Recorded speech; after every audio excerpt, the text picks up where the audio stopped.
Hey, sports history fans, this is Ariel Gonzalez from Wrestling with Heels On. Hey, when you go to a sporting event, you don't go there to be meek and mild, unless you live in Japan. You go there to get freaking wild. That means bringing some attitude to your amplitude. How do you do that? You get Racket. R-A-K-I-T. Racket combines a compact 7-inch megaphone, 8 powerful adjustable LED lights, noisemakers, an insert you design, and it's all fully customizable to match your team's colors. Now, here's the coolest thing about this product. J.J. Abraham, the founder, was the ultimate cheer dad. He followed his daughter's cheer group around the country, and he saw parents struggling using all sorts of crazy contraptions to make some noise for their kids. And then he had an aha moment. He thought, wait, why not combine all of these doodads into an all-in-one compact device for the ultimate fan? JJ and his team worked 3 years on developing version after version after version until they finally landed on Racket, R-A-K-I-T, so you can make some noise and cheer and be a part of the action. So get out there and let's get loud. Bring a racket to your next game or competition to cheer on your favorite team or athlete. You can customize your racket with your own logos, drawings, and names. Get beads to match your team's colors.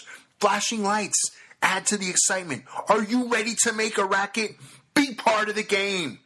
Each racket pack comes with 1 racket megaphone, 1 lanyard to keep a hold of the thing, 2 scratch-resistant bead packs, 1 clear and 1 color of your choice, and a 10-pack of customizable self-adhesive inserts. Currently on sale, wait for it, $24.99. To pick up your racket today, head to myracket.com. That's myraket.com. Now get out there and make some noise. Is us.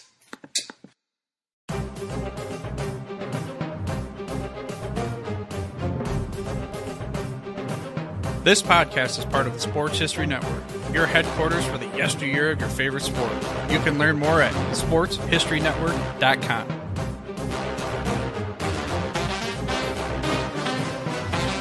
The Rose Bowl. The game that inspired the college football bowl season has a long and storied history. The stadium itself is 100 years old, and in celebration of it, Pigskin Dispatch is assembling some of the top historians and authors to share the memories, people, and events that make the granddaddy of them all the special game that it is. Enjoy this Rose Bowl memory from pigskindispatch.com.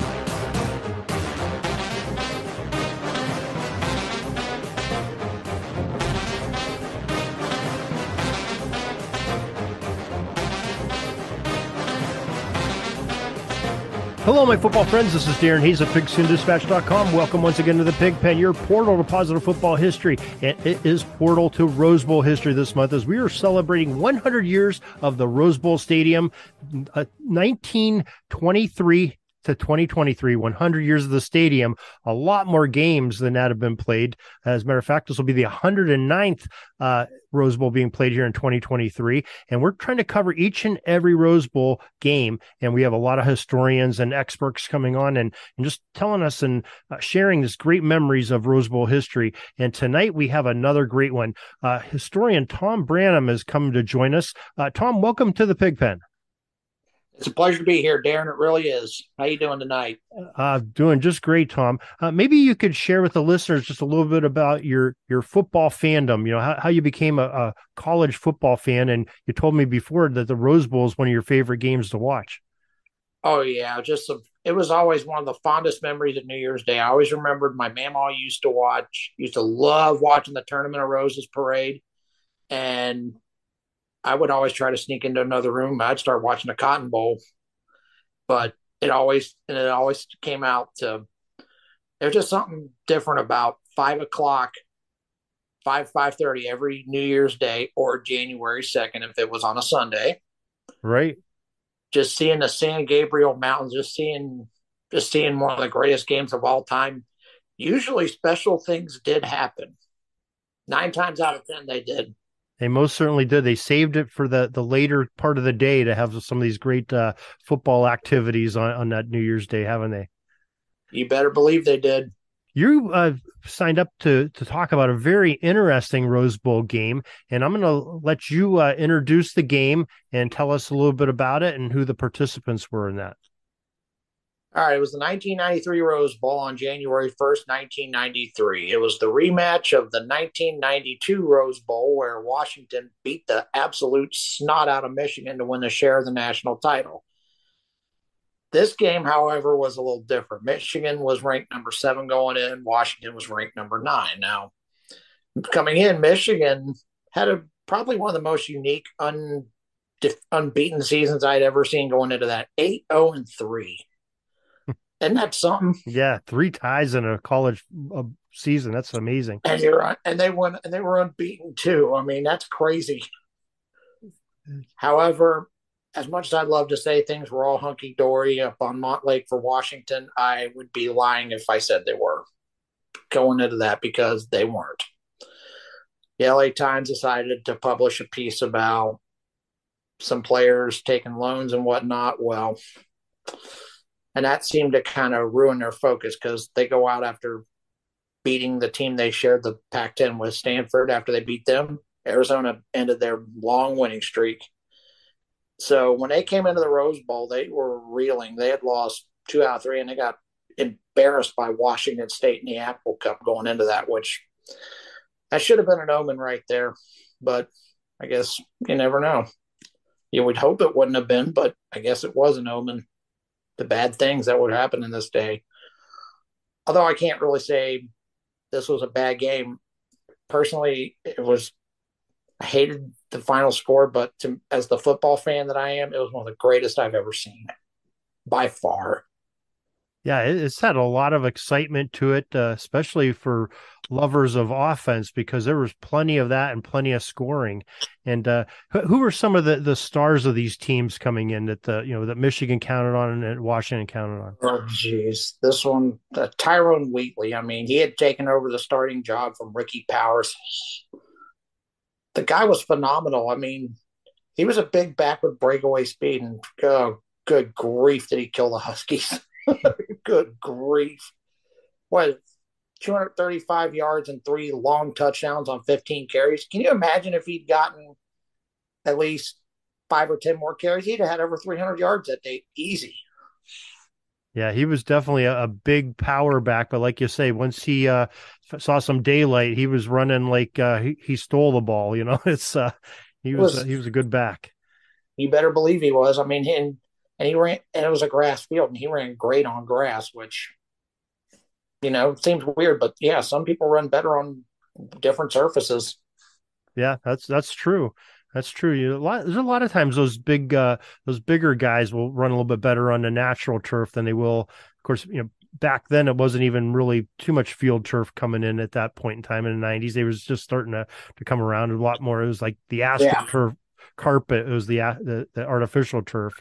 So, which was puts a lot of bounce in your step, but I know being on it quite a bit, it really wears down your ankles and your shins after a while, being on those rubber mats compared to the grass, where the grass and the dirt sort of takes the impact a lot more. So I think the big guys like that.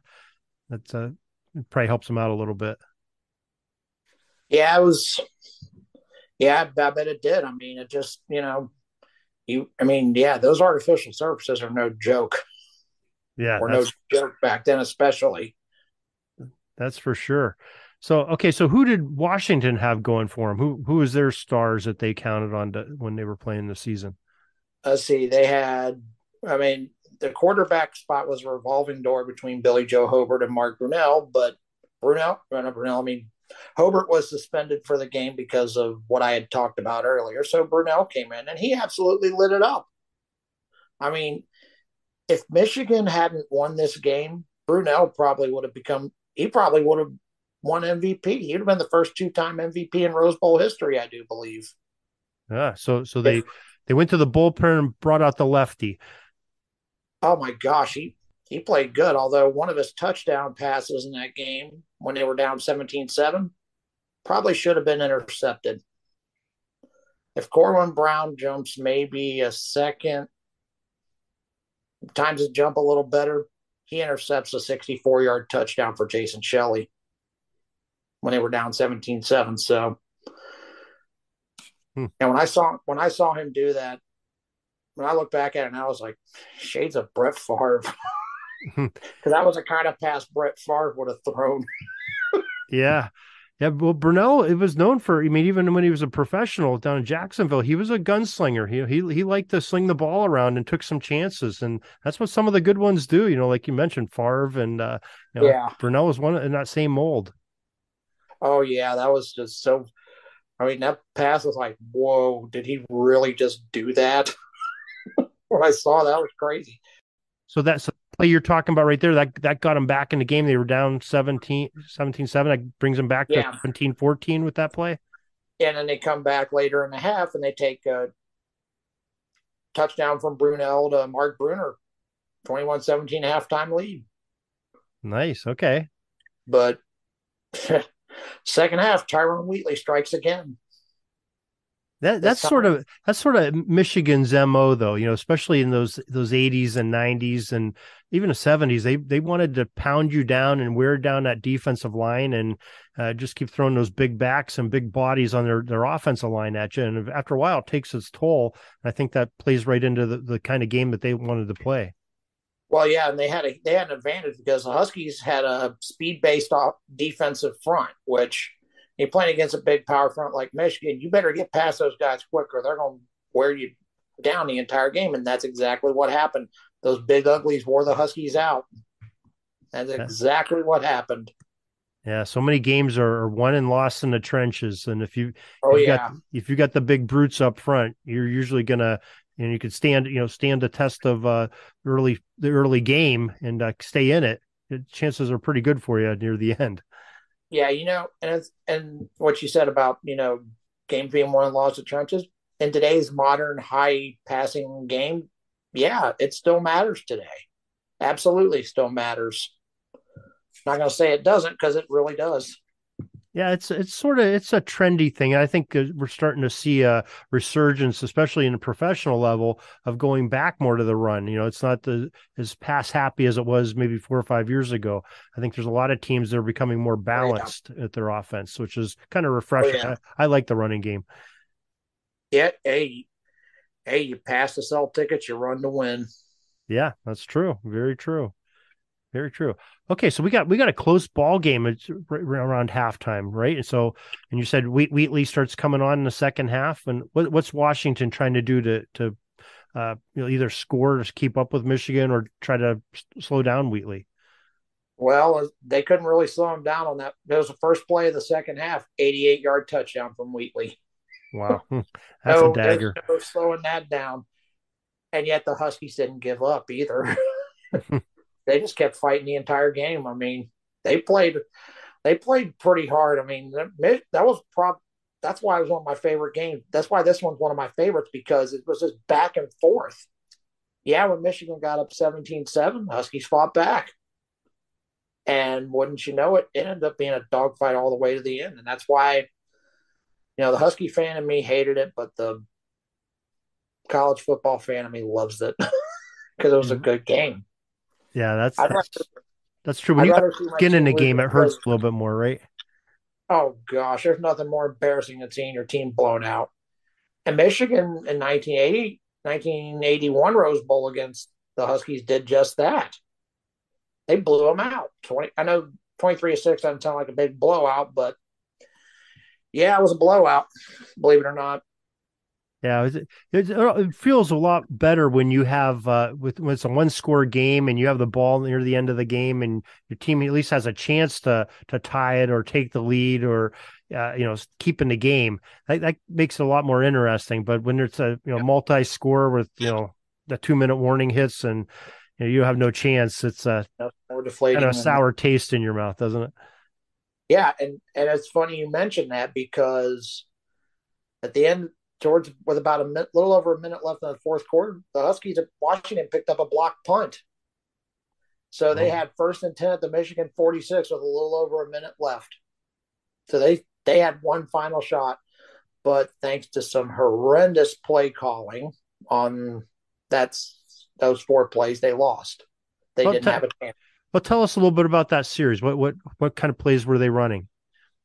Well, I know it was crazy to think you could run. They all 4 plays were passes. Maybe you could have sneak a run or two in just to try to catch them off guard, because I think they could have caught them off guard with that. But Yeah, 4 straight incompletions.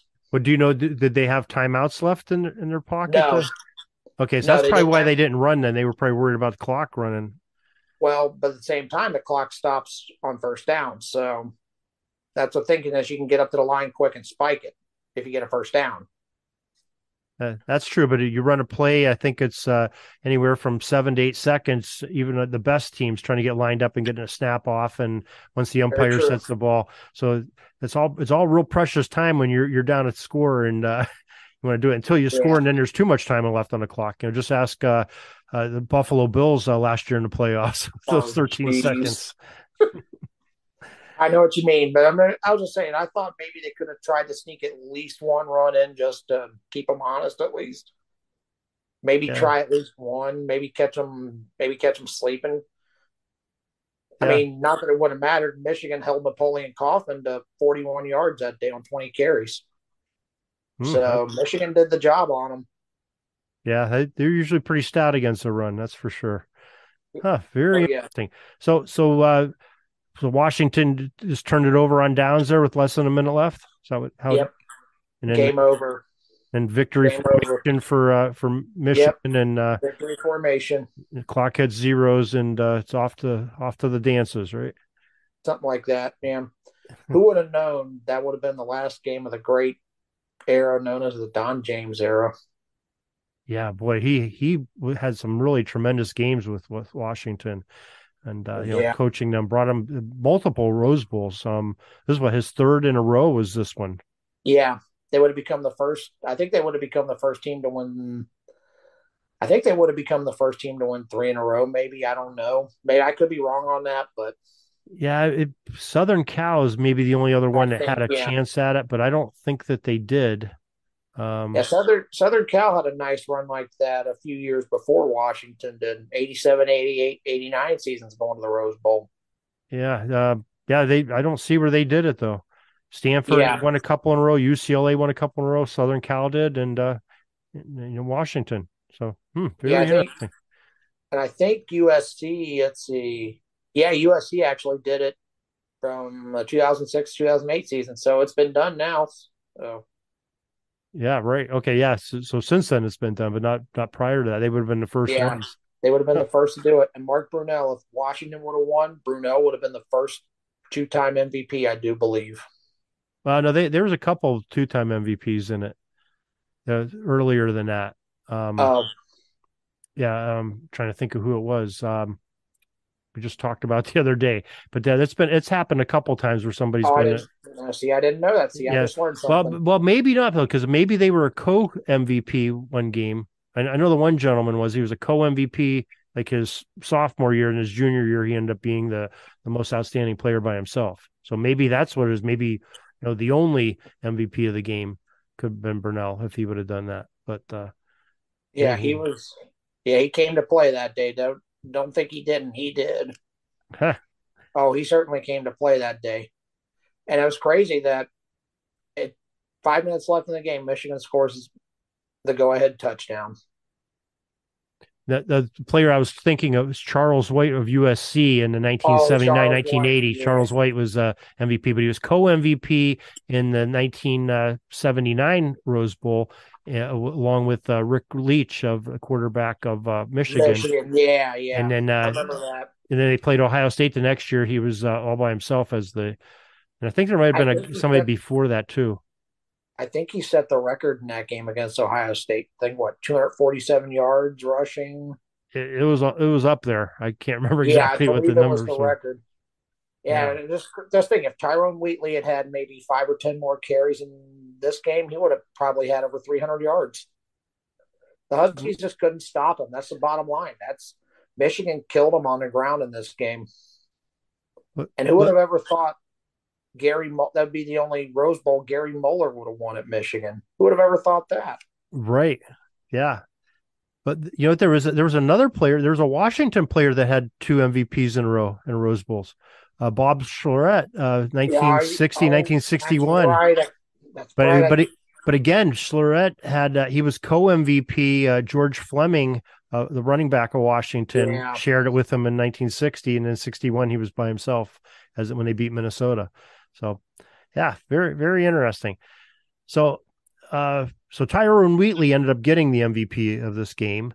Yes. And I don't know if we mentioned the final score. It was a 38-31 game for Michigan. Yes. So very, very close game. You know, as many of these Rose Bowls do, they come down to the last minutes. Even if one team's dominating, you know, sometimes these other teams come back at the end and have these great comebacks and make it interesting. It was ironic the year before that when these two teams played. It was a close first half.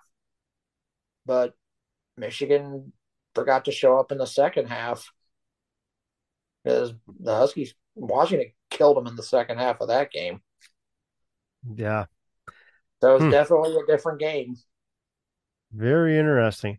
Well, Tom, thank you very much for coming on here and sharing these memories of the Rose Bowl, of this 1993 Rose Bowl, because it was definitely a great game with some great players and your passion for your team. I know it was a sad day for you to watch it, but I really appreciate you coming on here, and so the listeners talking about this great Washington.